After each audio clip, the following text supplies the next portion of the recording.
We're going to show you how we converted this 2014 Ford Transit Connect van into an amazing little micro camper for those amazing random nights away. It all started with the car. We had to get the car all sorted, ready to part exchange it for the actual van to start with. The donor van, we're going to call it. We have actually gave her a name. It's called Indy Vanna Jones.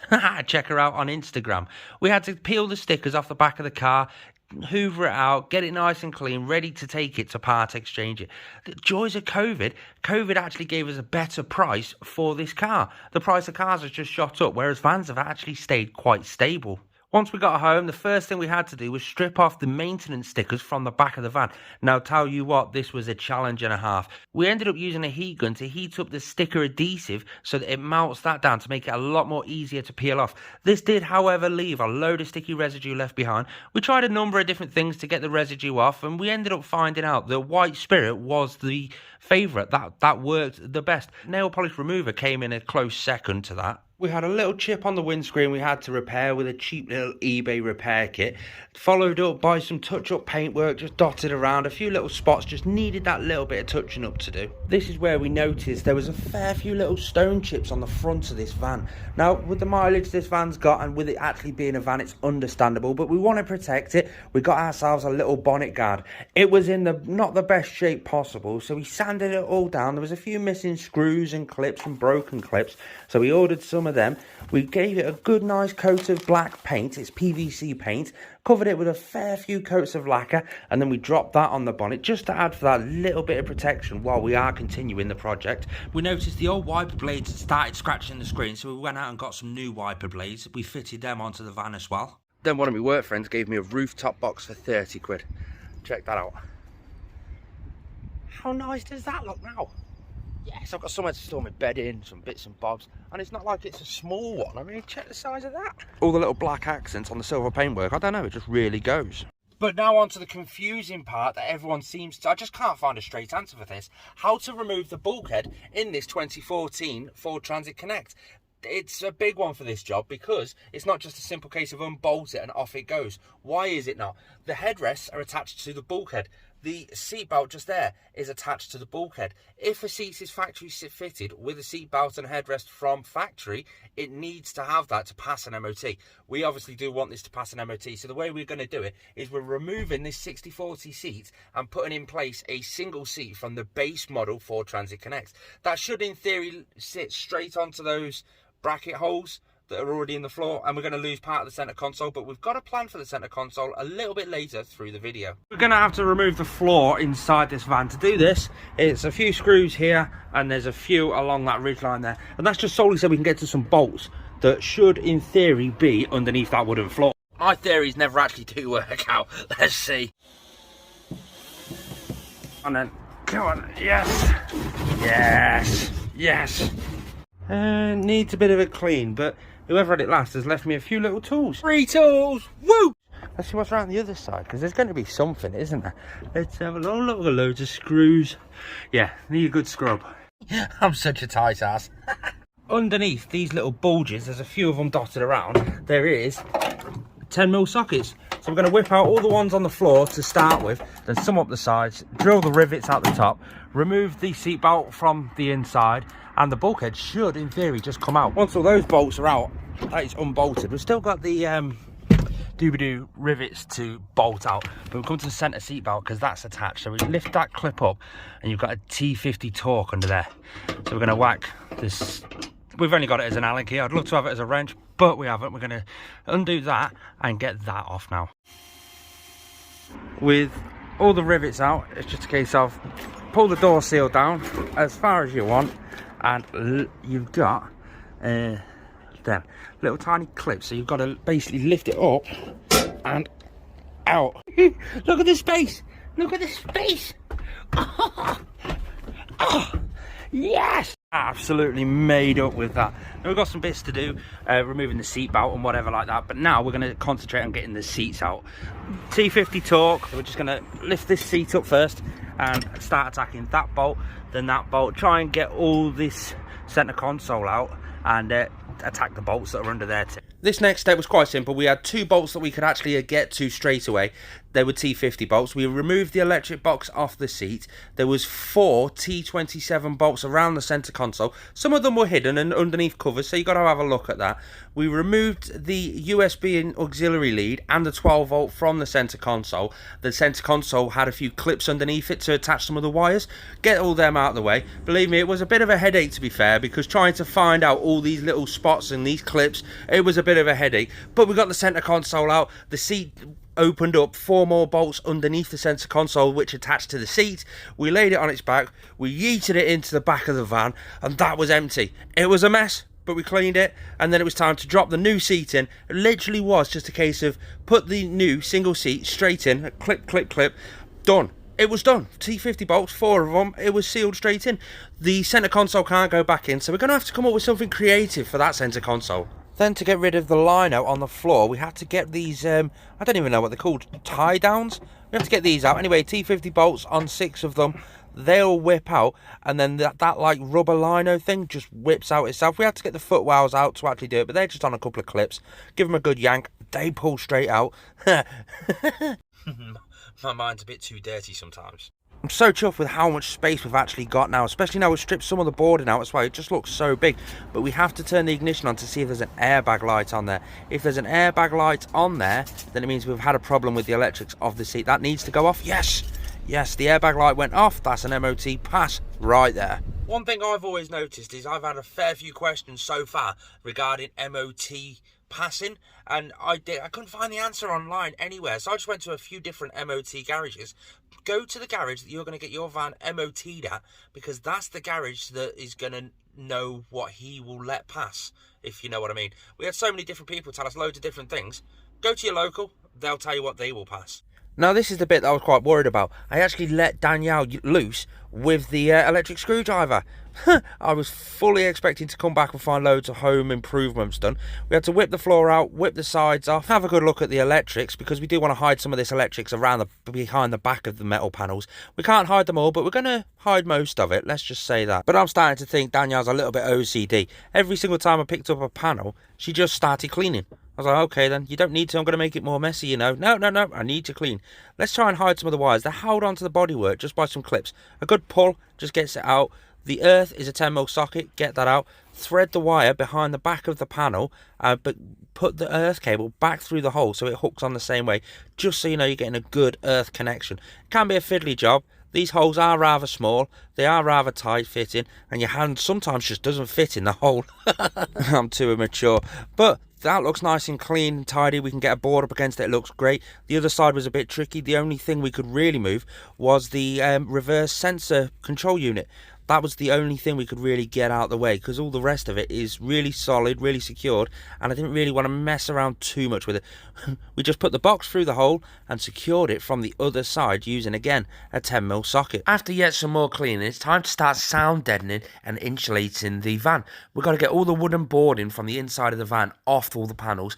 That'll open up the access to all of the open space behind the back of them, space where we're going to be adding in some insulation. These little black rivets are absolutely awesome. Ford made a really good job on inventing these. The first step is sound deadening. That's going to take away some of the panel boom. When you hit your panel, you get a dong. Well, this stuff will just make it go donk. And it just takes away a lot of the noise. These are like a rubber panel, sticky back with a foil insulation wrap on them.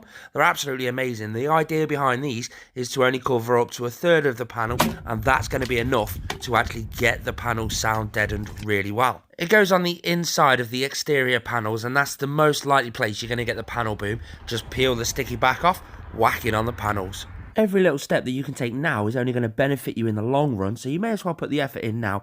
This is another sound deadening / insulation.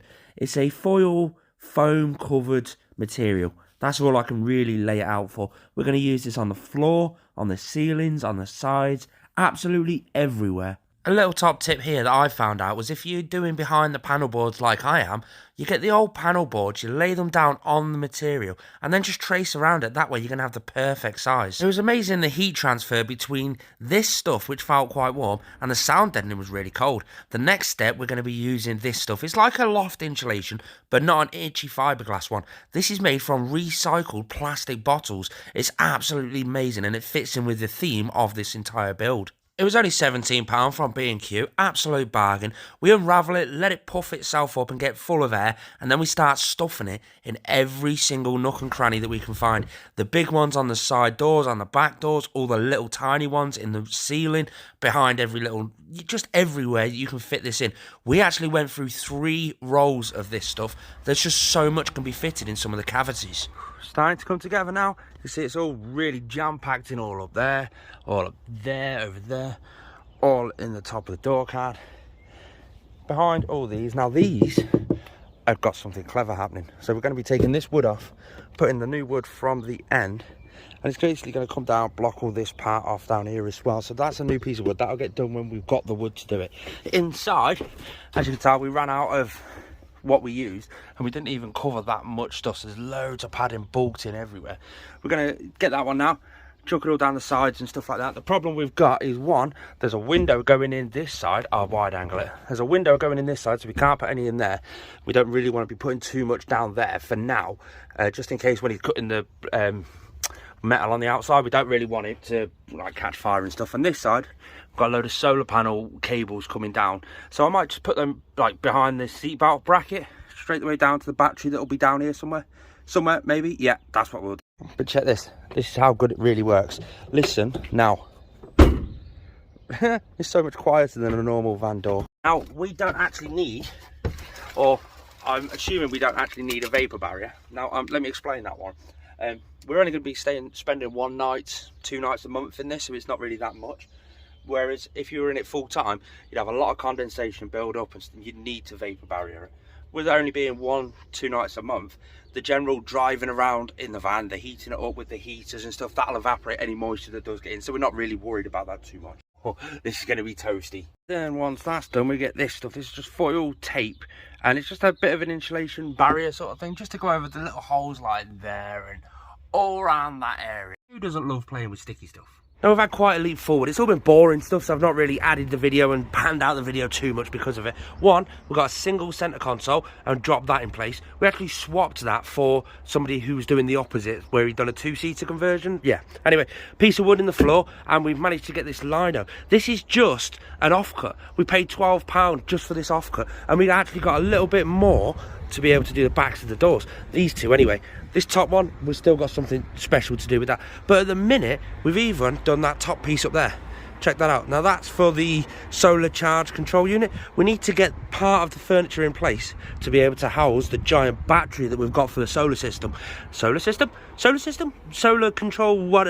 The solar power stuff anyway. So that's got to go down there. We're building that. But to build that, we needed to know how wide the bed's got to be so that we know how wide to build that top section. So that's why we've built this piece in so far. This is just going to be like a cupboard area sort of thing. This unit is actually really quite simple so far. It's just at the minute 3 bits of wood. Top tip, this white melamine wood stuff, it was free. Ikea have a compartment outside where they just dump a load of old wood from returns, things that people have returned. So we went down there and we've basically kitted out the entire woodwork of this whole van solely through that one thing. Just go up to the entrance of Ikea. There's a thing outside the returns. It's like a cage and it's just full of wood. We've got these 3 bits here. We've chopped them around the corners, down the bottom ends, just to sort of angle them so they fit flush against it. I've had to do a little trimming up here just to accommodate the boarding, and we've got these little plastic things, and we've basically just secured one up the top there, one down there, and one on the floor. That's going to keep it in nice and safe. We've got another piece here for like a shelf area just on top here, and then that piece over there we're actually going to board up. It'll be quite nice when it's not raining and we can just sort of sit there with a cup of tea on the top there, and it's just going to be a nice unit. We're trying to find like a nice feature point, a nice feature unit worktop sort of area. But this area down here is where we're going to be putting the battery. It's going to be going down that back corner just there. So we need to get that area in place. That's going to be like the head end of the actual bed, and then we're going to have a sliding one down the side there that pulls out up to this. You can see it a little bit better now. So we've got our little cut unit thing there, which we're still going to build the top of. But this is the whole plan. We needed to build this box. Now this is obviously, you can see the line. We're going to have that cut down the middle. That's going to be an open top storage sort of area. And that's what we've got. So inside there, we should, in theory, be able to fit the battery. Let's have a go. This is a heavy old girl. Oh, please fit, please fit, please fit, please fit. Boom. Yes, we need to move that screw out the way, but that battery's going to fit in there. The charge controller is going to be up there. So now we're ready for the solar. You might notice this big dip just here. That's just solely because we've got a really thick foam, memory foam thing coming to sit on top of that. You can visualise it a little bit better now. So that's the head part of the bed. And I have a folding bed to come out here that will pull out to here, and that'll make the full bed in the back of this little van. That gives you the better idea. Look, see, wide angle lens. Ooh. So what we got, obviously work uniform and work bag. We're going to work soon, hiking coat and hiking boots because we've been for a hike. But that's the top end of the bed, and this is the side part of the bed. This is an Ikea bed frame. Remember I said we get the free Ikea wood? That come with that. We just had to trim it in half and shrink it to the right size, but it comes out and boom, full bed. I suppose I really should tell you how I made that. It's just a frame. That's all it is. It's just a little frame, all bolted together and stuff like that. And then this piece is just the one going all the way across and down. The ones that are attached to this are just screwed in there, but not screwed in over there. As you can tell, we've got screw holes. That's because I messed up when I built it. But there you go. It can just tip up like that. But when the foam's on, so we'll have one piece of foam going across and then a piece of foam going up. That's going to be like the backrest. And then when it's pulled out, the backrest will go in that piece just there. While we're gluing a new vinyl fascia onto those top panels just there, check out these brackets here that we're going to fit. So we want little doors and like ledges and stuff, like shelves on the back doors. These are going to be absolutely perfect, being Hue Specials. And they've got this little thing up here that says push. So when it's up against the wall, you push it, in theory, there you go, push it and lift it up, and it folds down to nothing. So we can have little folding tables on the back doors. So you can just imagine a piece of wood just sat on there. Now, there's been no spirit level or anything, it's just gone by eye. So chances are when I park the van on a slope, this table is going to be on a slope. But that's the excuse I'll use when she says it's not level. I say, no, we just parked on a slope. Perfect. Now, doesn't that look snazzy? Got this sort of thing on the top, insulated behind it.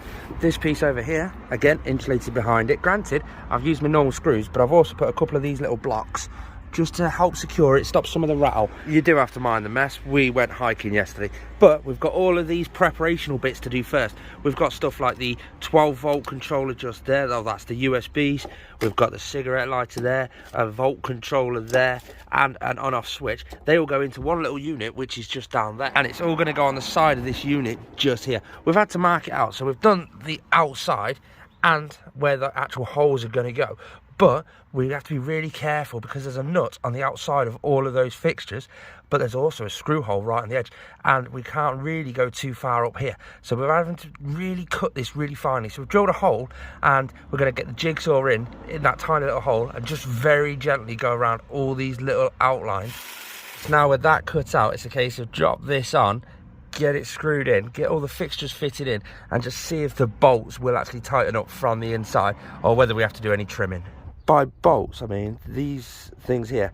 Basically it goes in and that tightens it to the back plate of that. Isn't that groovy?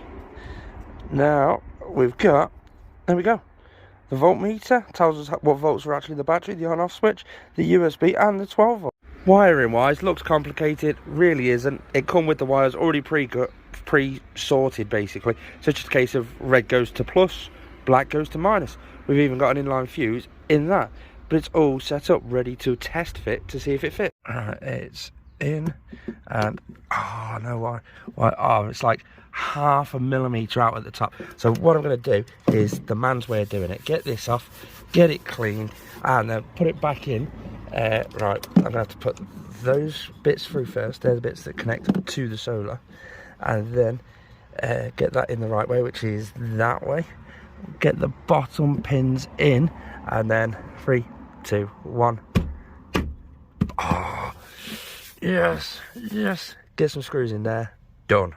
We've got this standard sort of 12 volt socket, just a 12 volt. We're going to be running our little portable fridge off this. Again, come with the wires, come with the fuse in line, and we've got the center console here, but down here we've got a blanking plate where there should be a 12 volt. So we're going to take that out and just drop that straight in. There is a big job to do before the actual solar panel gets fitted, and we've got to paint that roof rack. To do that, we've got to get the rooftop box off, give her 2 coats of paint with this on the roof rack, maybe remove this because as you're driving it's a bit noisy, and then we can start drilling and fitting the roof rack.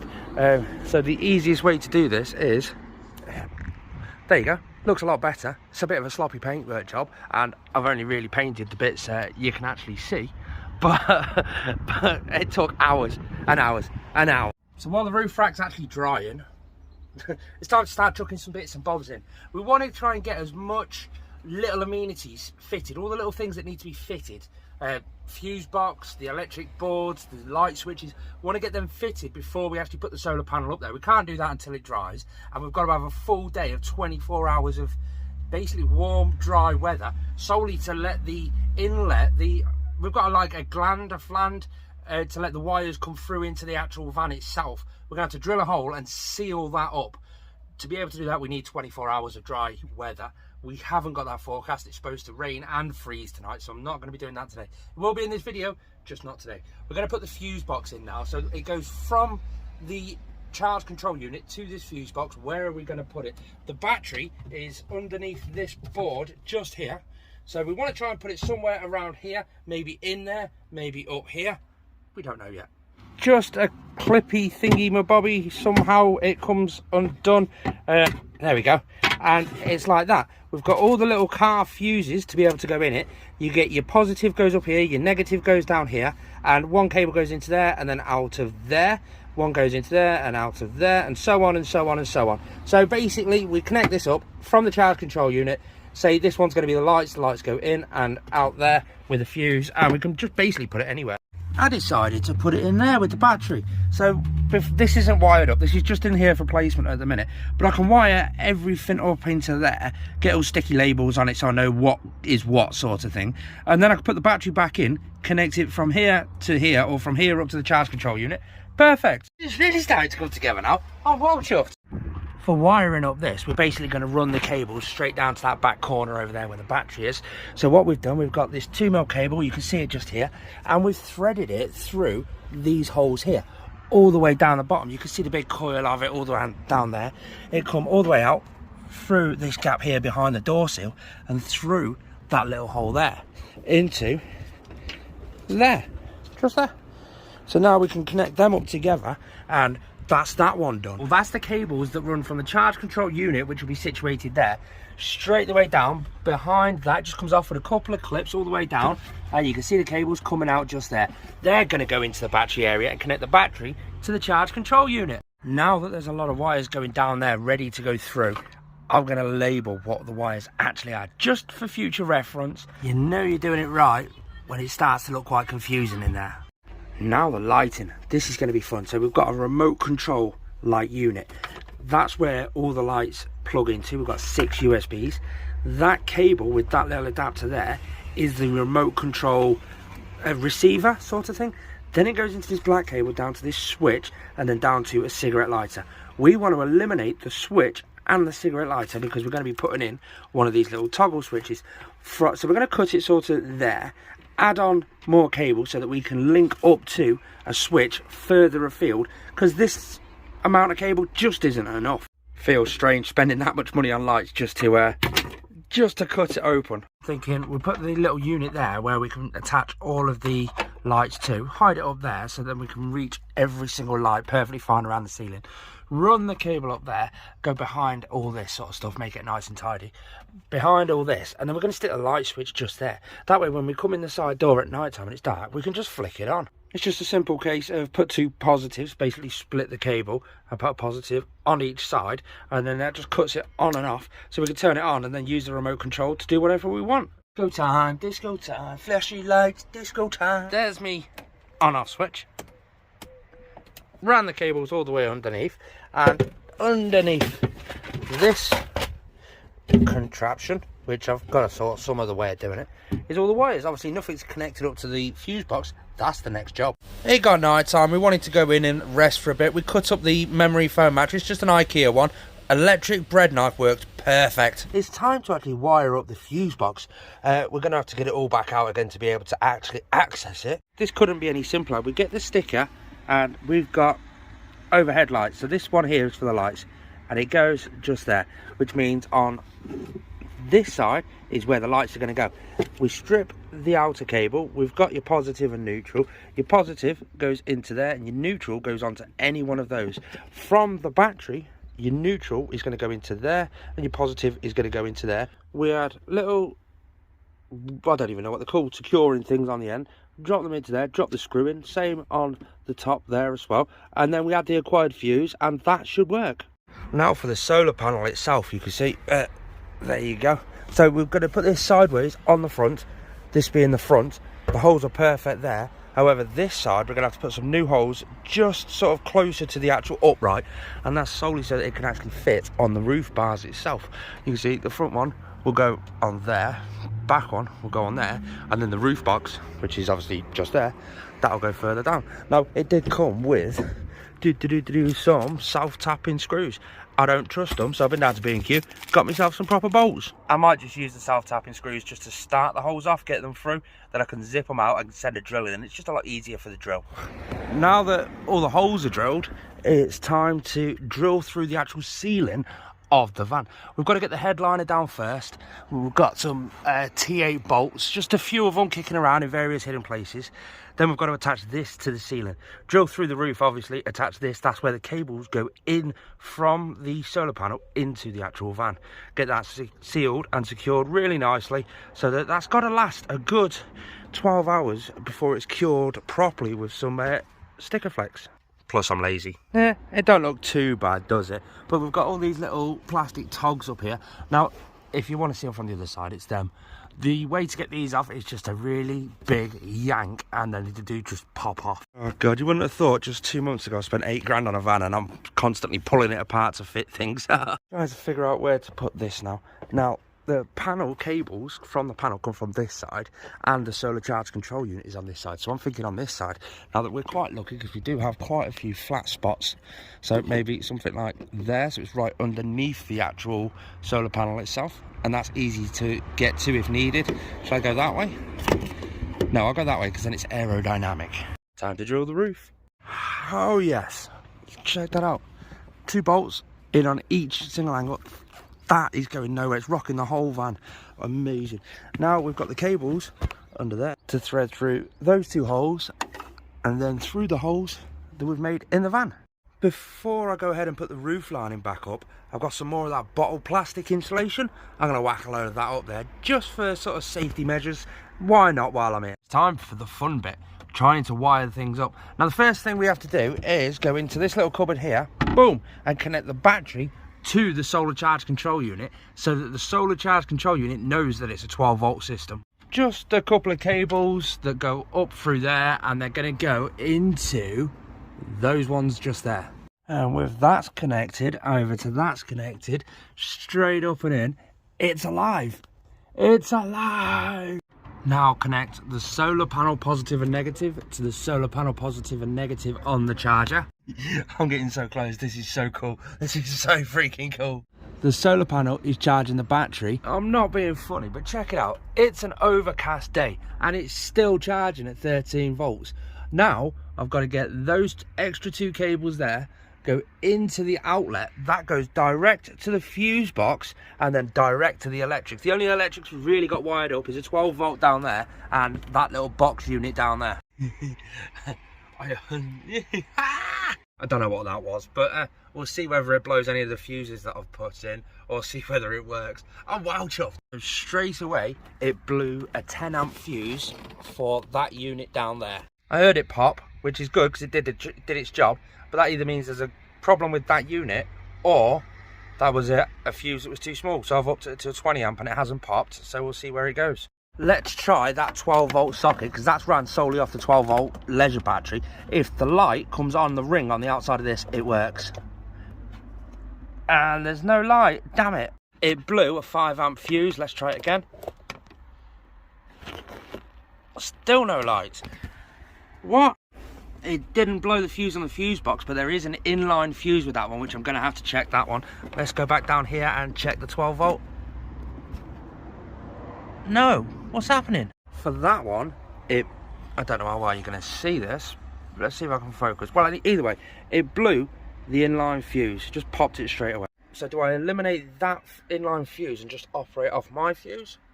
No, that didn't work. It blew a 20 amp fuse doing that. So there's obviously a problem with the wiring somewhere, which I've got to check out now. As if I've just sorted it stupidly. Right, so I've had to tear everything apart, get all the wiring out. What have I done wrong? I can't see anything that I've done wrong.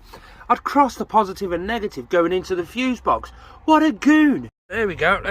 I've just been testing it all to see if it works. Just turn it on. Poof. Tells you the volts that you've got coming in. 13.5 volts. I've got 2 USBs, cigarette lighter. I've tested the lights, they all work perfectly. Me central cigarette lighter, I've got to get a new fuse for that one because I blew that, obviously, because of my mess up. Now all that hard work that we've done, putting everything in, we've painted the walls, we've got everything's all in and dusted. We've got to start taking it all apart now, and that's because we're starting the carpet lining. The way we've done it, we've got the spray adhesive, we're just running it over a section, then we run it over the actual carpet. That's the smoke coloured carpet, and then contact adhesive, they stick together. It's just a case of stick it on and then stretch it into all the little corners, the nooks and crannies. It's really going to start to look quite good once it's all in. We've had to take the seals off and carpet just underneath them, bash them back on, but it's starting to come together really, really nicely. We've carpeted over these bits. The only problem is me. It's just me. Why did I build all of the sides in before carpeting? Because having to remove everything then put it all back in, it's just a pain in the butt.